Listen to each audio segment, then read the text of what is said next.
A no-deal outcome will be dreadful for London and disastrous for the country. Unfortunately, it's looking more likely because of the Conservative Party leadership contest is fast becoming a race to see who can take the most extreme position on Brexit.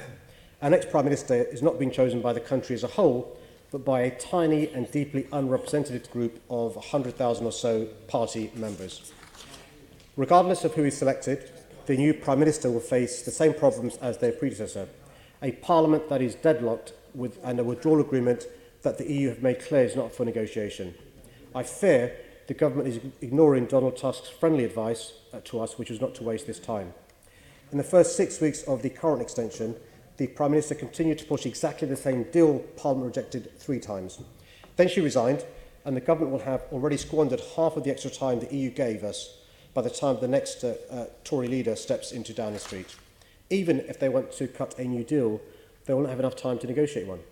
They'll end up in exactly the same place as before, no deal, or asking the EU for a third extension, to which there is no guarantee they will consent. The most sensible course of action would be to withdraw Article 50 immediately. It is now more obvious than ever that Article 50 should not have been triggered before the government had a proper plan in place. It was an act of political expedience which has damaged the national interest.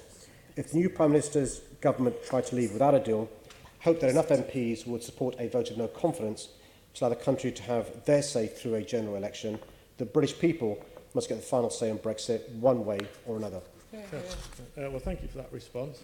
As you indicated, I think the candidates for the Conservative Party leadership and Prime Minister have all been saying they'll renegotiate another deal, but the EU have stated time and again they won't reopen the agreement. Do you agree that the future Prime Minister, whichever of the remaining sorry bunch it is, must stop pulling the wool over their party members' eyes by pandering to their xenophobic prejudices and tell the truth for once? You've rightly said that local government, as well as businesses, need urgent clarity on what will happen once the UK leaves the European Union so they can put effective contingency plans in place.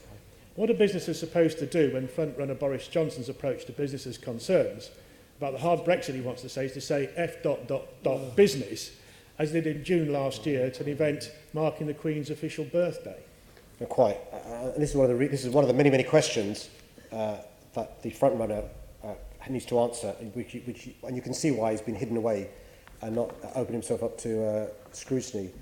One of the worst things for not just businesses, but for this generation, the next generation, the NHS construction, is a no-deal Brexit, catastrophic for our country. Even Michael Gove has admitted now that Prime Minister May prematurely served notice to quit on Article 50, should have had a plan in place before she served the Article 50 notice. The sensible course of action is to withdraw Article 50. Give us time to consider what the options are. If the new Prime Minister wants to leave the EU, and he clearly will want to, he can devise a plan to do so sensibly, and then, if need be, reserve Article 50. Clearly, I would like a general election for the British public to get a say for the first time on the deal that's been negotiated with the option of remaining in the EU. Thanks. And the next Prime Minister, as we have discussed, could be frontrunner Boris Johnson, who previously supported remaining in the EU in the single market, even calling those who opposed Turkey's accession to the EU as foolish, maybe because of his own Turkish ancestry.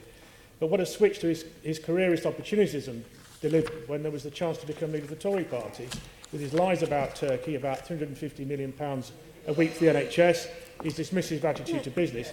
Do you agree that Londoners can't trust Boris Johnson after he abandoned their best interest to pursue his own prime ministerial ambitions above all other considerations? He said at his launch party he wanted to do to the country what he did to London. What do you think of that? Well, you can see why. No, Mr Mayor, can you go to a specific answer about London? Let me read the question. Are Londoners at risk of seeing another no-deal panic in October, given that the government is no closer to securing a deal with the EU? That's the topic of the question. Allegedly. Well, look, I think London needs a Prime Minister who understands the needs of our city and our country, and any Prime Minister who is going to pursue a no-deal Brexit clearly doesn't understand the needs of our city or our country. Thank you.